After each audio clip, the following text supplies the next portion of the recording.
As a little aside before we go too much further, it's worth noting that sometimes when we encounter differential equations that we might not be able to solve, most of the ones we'll see today we can solve, but if we had ones that we couldn't solve explicitly, we could still find out some interesting features about them.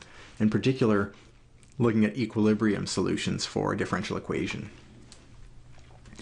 Now, an equilibrium solution is one that if you start there, if you start at the equilibrium,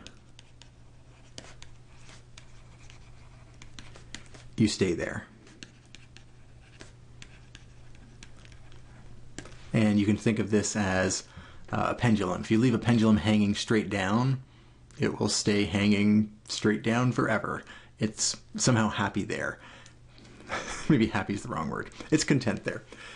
And if we think of this differential equation here for the temperature related to an oven temperature, then what temperature would be a happy or content temperature for an object?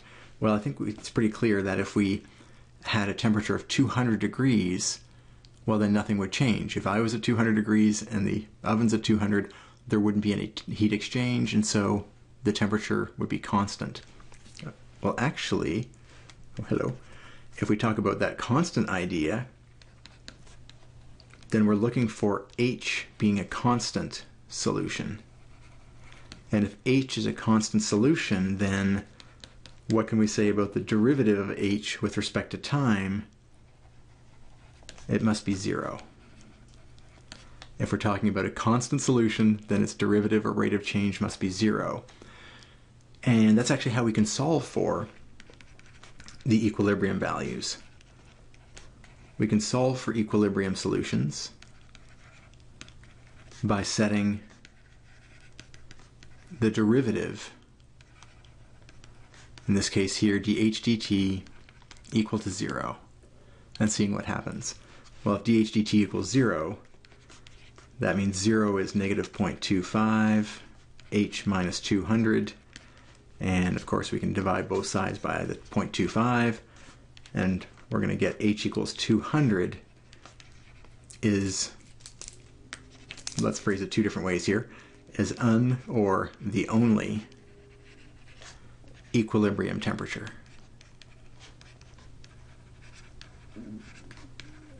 For this model. And that seems again entirely reasonable. If the environment's at 200 degrees, what object temperature would stay the same forever? 200 degrees would be a perfectly reasonable thing there. It's just not going to heat up or cool down if it's already at the same temperature as its environment. Let's look at another one, which almost has a simpler equilibrium, but we'll go through the practice here.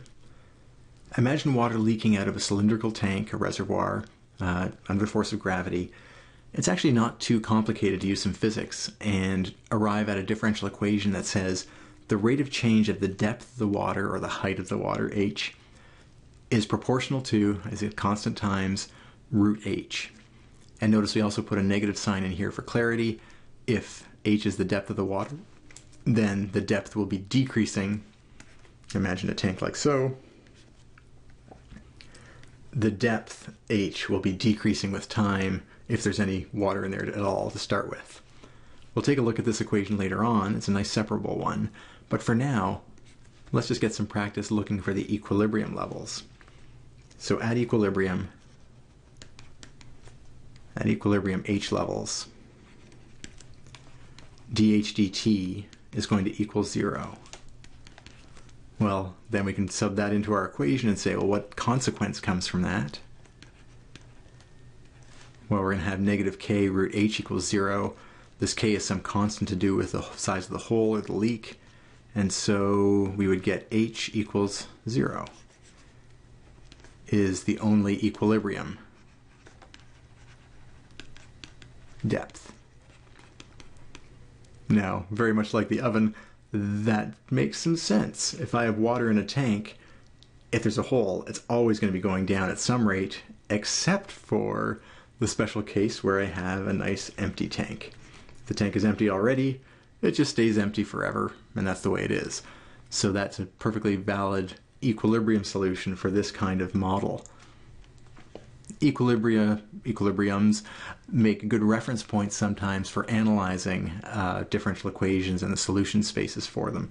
So we'll refer to these on an off and on again basis as we go through further examples.